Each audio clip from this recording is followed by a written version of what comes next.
Keek on the mic, keek on the mic. Keek on the mic, keek on the mic. People, this the intro. Sacramento, California, born and raised. In Antelope is where I spend most of my days. Talk bad about my team, you must be a clown. This is Keek on the mic, so you know you better bear down. Bear down. Hey, what's going on, Bears fans? Thank you so much for joining me for another episode of Keek on the Mic, the podcast all about the Chicago Bears. Like always, if you're new to the channel, make sure you hit that subscribe button and the bell notification to catch all Bears content right here on the podcast. Happy July, everybody. I hope everyone had a really good 3-day long weekend celebrating 4th of July. I'm happy to be back for the first video of Keek on the Mic in July. But before I get started with today's video right here on Keek on the Mic, I just have a couple of announcements for you guys. The first announcement I have is Keek on the Mic is at about 4,300 subscribers, which once again, thank you guys so much for all the support and love you show to Keek on the Mic. I really appreciate it. So I want to do something special for you guys. The podcast, the channel is at 4,300 subscribers.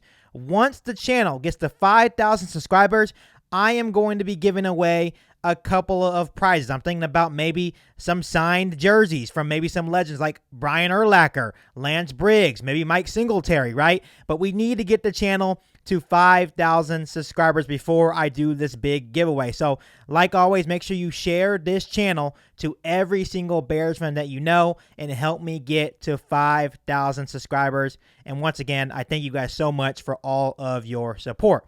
The second announcement I want to give you guys is that, as most of you guys know, I am about to become a new father. My baby is due very shortly in basically the beginning of August. So I may take some time away just to get some bonding time with my new baby.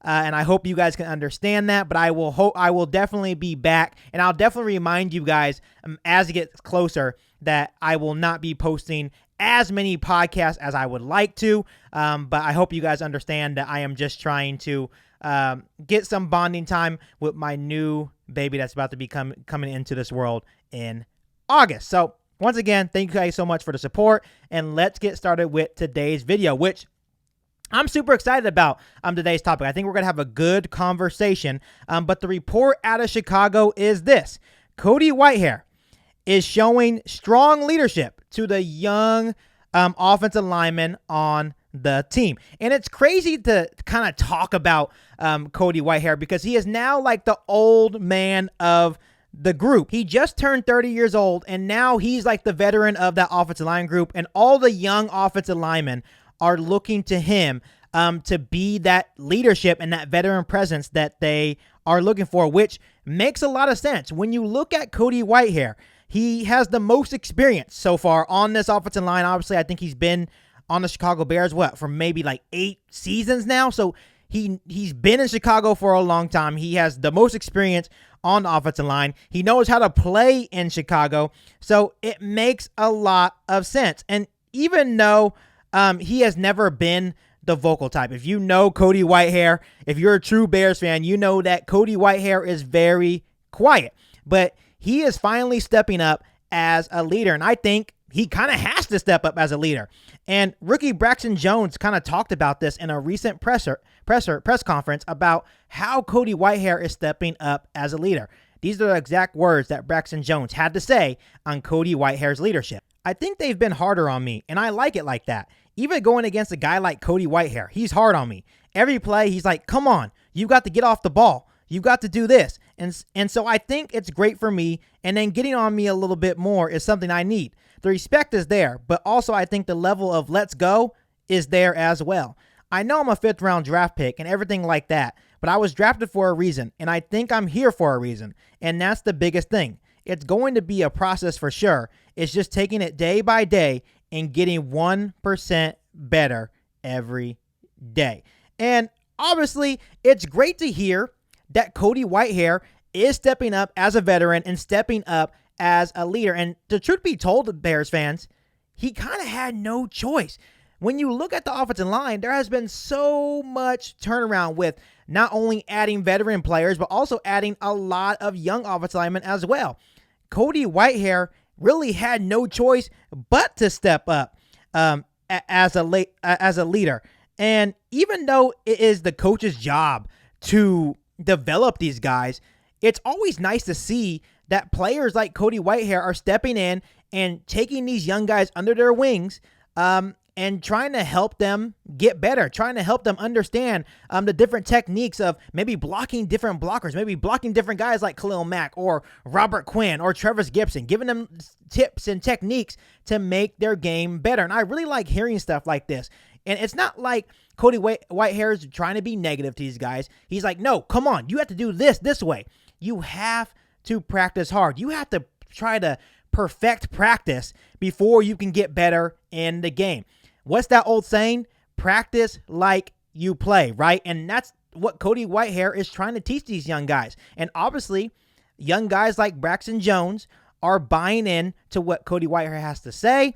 And to me, I absolutely love that Cody Whitehair is stepping up as a leader. But I need to remind you guys that he basically had no choice. We need guys like Cody Whitehair to step up for this football team to help these coaches develop the young talent that we added to the Chicago Bears roster. And when you look at Cody Whitehair, something that I really want you guys to understand, when you look at Cody Whitehair's situation, he understands that the offensive line is vital to Justin Fields' success. He understands that Justin Fields is kind of in a pressured pack situation going into year 2. And he understands that if the Chicago Bears want to see Justin Fields take that next step, we need the offensive line to play better.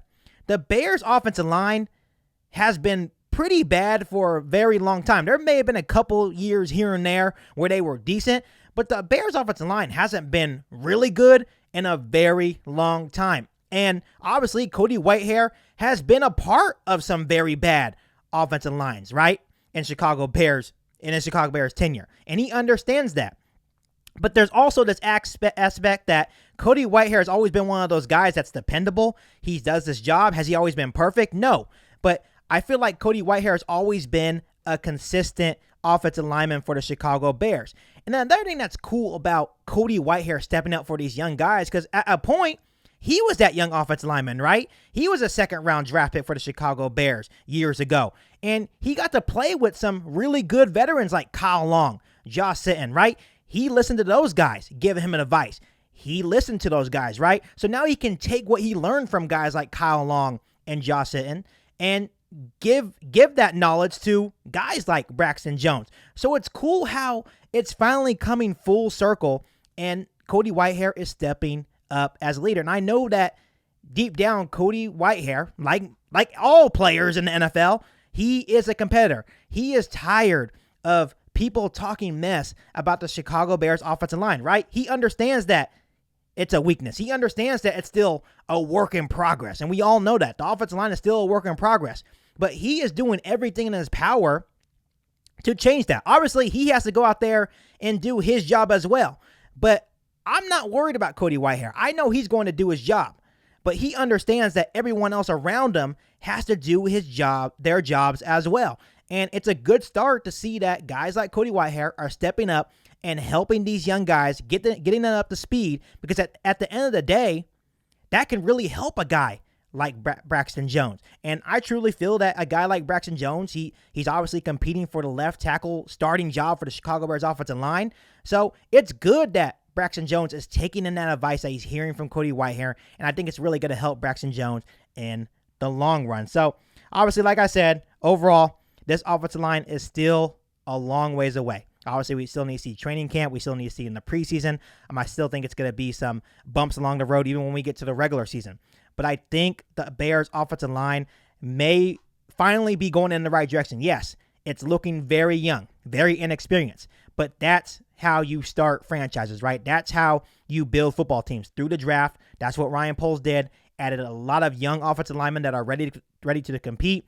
But now it's up to the Chicago Bears coaching staff and even guys like Cody Whitehair, those veterans, to help these young guys develop into hopefully superstars for this offensive line. So, like I said, we're still a long ways away from seeing a really, really good Bears offensive line. But I like to believe that we are in the right direction. So I'm excited to see what training camp holds. I'm excited to see the rest of the offseason and see what this offensive line turns into.